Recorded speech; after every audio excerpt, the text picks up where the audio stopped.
This is a tutorial to show you how to create a rubric and how to grade using that rubric you've created.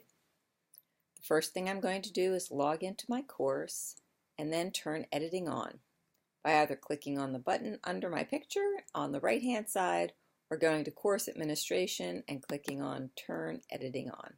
Now I'm going to locate the week that I would like the assignment to show up in, and I'm going to click on add an activity or resource. The assignment is at the very top, so I'm going to click that radio button, and then I'm going to click Add. The red denotes that it is a mandatory field, or a required field, so I'm just going to put rubric in there. And I'm just going to copy and paste that into the description area, which is also required. You can use these editing tools and write a full description, adding images, tables, whatever you'd like. But to expedite this tutorial, we're just going to do those two. We're not going to check this because it would be redundant. I am going to expand all up in this top right hand corner so you can see all the available options for the assignment. I'm not going to touch the availability. I'm just going to leave that at the default. Under the submission types, you can use online text, which gives you a text field that your students can then type directly into or use a text editing program, copy it, and then paste it into the online text field. I'm going to use a file submission where they actually will submit their files, and I'm going to allow just one upload. For feedback types, I am going to say that I would like to give them some feedback at the very end of the assignment, and I'll show you that in this tutorial. And I'll also show you what feedback files looks like when you return a file to the students. The offline grading worksheet we cover in a separate tutorial. I'm actually going to leave the submission settings and the group submission settings and the notifications all alone. Just leave them as at their default. The grading, however, is default set to 100. I have added up my rubric total, and I know it's worth 50 points if you get everything perfect. So I'll select 50. And under this grading method, I do not want simple direct grading. I'm going to select rubric. Again, the marking guide is done in a separate tutorial. I don't have a category and I'm not using blind marking. I definitely want this item to show right now, so I'll leave that as is, as well as the restricted access area. I'm just going to leave all of those at default and click Save and Display. This brings you up to the advanced grading page, and this has rubric submissions. The first one is an icon that lets you define a brand new grading rubric from scratch. This one is if you've already created a rubric or two and perhaps you'd like to just edit that and use it for a different assignment, you can do that. But for our assignment today, we're going to click Define a New Grading Rubric. I've borrowed one from Carnegie Mellon and kind of tweaked it, and it has a set of criteria and a number of points. Those are the things that you need when you're setting up a rubric. The marking guide allows you to have a range of points, but with a rubric you actually need a defined set of points. It's a little difficult working back and forth between the two, so what I like to do is shrink these pages down so that they fit on my monitor at the same time. If you have two monitors, that works fabulously well also. So let's see the best way. There. So again, we'll just call it rubric.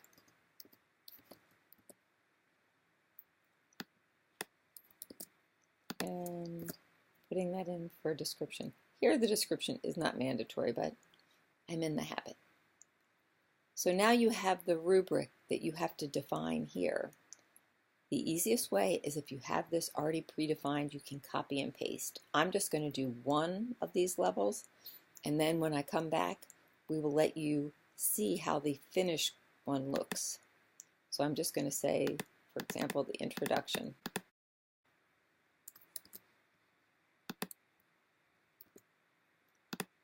And for the introduction, I have what I would like the students to provide me with for the top amount of points.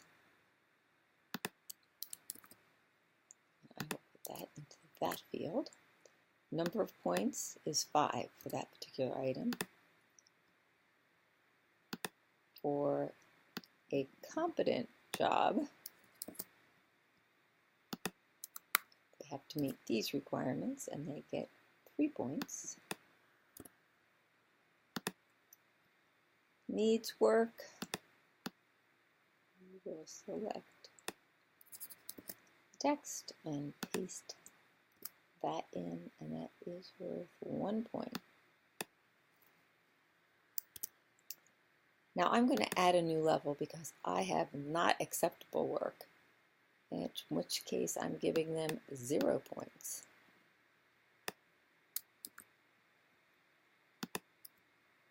I'll finish filling this out, and when we come back I will show you the completed rubric. Well, now I've copied and pasted all of those in, so I'm going to close my rubric and make my screen, there you go, make my screen big again. Maybe not quite that big.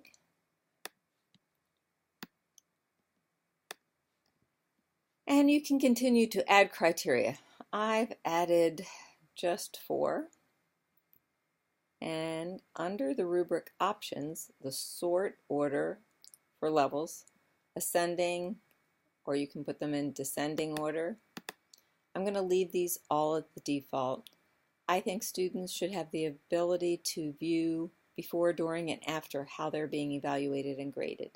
If you're blessed enough to have a grader, you can also let their marks and remarks for the marking shown as well. You have another option to save the rubric and make it ready right now, or save it as a draft. If you are working with graders or co-teaching, you may want to save it as a draft. But we're going to click on Save the Rubric and make it ready. So now the rubric is ready, and we just have to wait for the students to submit their papers so that I can show you how the rubric works. All right, in a different browser, I am logged in as Jackalope, who is a fake student. So I am going to go down and locate the course for this rubric. And as Jackalope, I'm scrolling down, and he can see what he's going to be graded on and how the points are set up. And so now he gets to add his submission. So I'm going to click on the Add Submission, and this is what the student sees. The directions would be here, and this is where he can either add a file by browsing, or they have the drag and drop feature. I happen to have on my desktop an assignment that Jackalope completed for this course. So I'm going to drag it and drop it right into the files area, and now you can see the assignment has been uploaded. And now as Jackalope, I'm going to click on Save Changes. So I'm going to minimize Jackalope for a minute, and I'm going to go back and I'm going to do the refresh symbol just to make sure this page is reloaded with Jack's assignment. And now I'm going to go down and click on the View and Grade All Submissions. So just to make things clear, here's the rubric in the class. I could click on it, go in, View and Grade All Submissions, and I can see that out of my 3 students, Jack's the only one who submitted so far. And it does tell me when he submitted it. And there are some other options that we'll talk about after we grade Jack's paper. Right next to the green submitted for grading area, you'll see this little pencil, Grade Jackalope's paper. So I'm going to click on that, and it's going to give me Jack's paper, and it's going to give me the rubric. So once again, I'm going to open up a document in a separate window, and I'm going to have to minimize my screen one more time so that we can do the two things at once.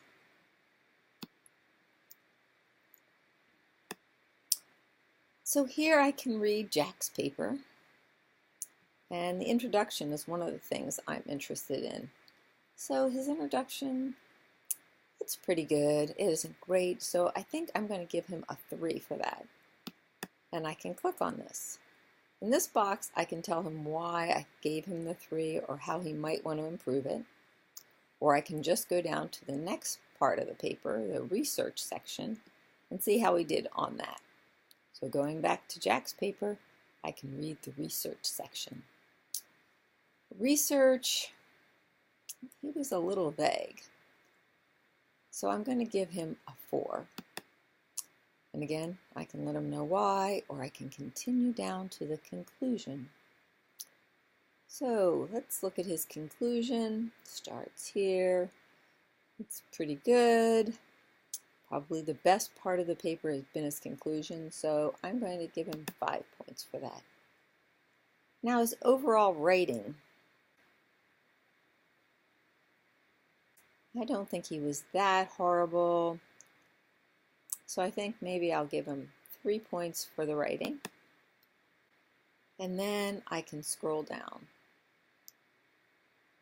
So this area is the feedback comments that I told you I like to give them the overall feedback comments, but if I had not checked that box, it would not have shown up.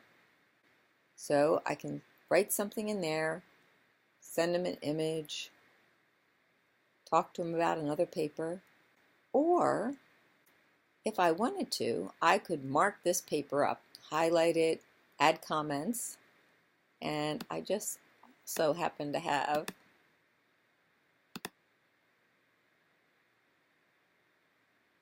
a corrected paper that I did for Jackalope. And in this one, I have highlighted and I gave him some markups. And when I renamed it, I put underscore corrected, or you put your initials or whatever you'd like. So since I have this document, again, right on my desktop, I'm going to find it and just drag it into this area and give Jack not only my feedback, but an actual marked up paper. Again, if I had not checked that box, this wouldn't show up, and neither would this feedback. So you could just use the rubric, which would give them quite a bit of feedback.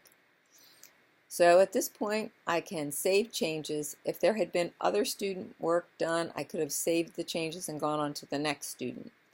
But for now, I'm just going to click the Save Changes button and then click on Continue.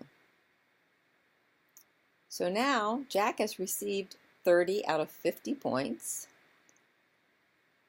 And I'm going to make my window a little larger again so that we can view some other options we have on this page. So if I scroll to the left, I will be able to see that Jackalope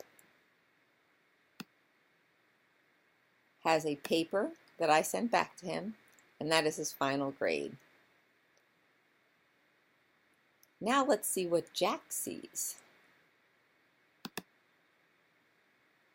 Again, I'm going to refresh this page. On different browsers, that little curved arrow button may be in different locations. Okay, so now we're going to scroll down and we're going to see what Jack sees. So Jack sees that he got 3 points for the introduction. He sees he got 4 points for his research.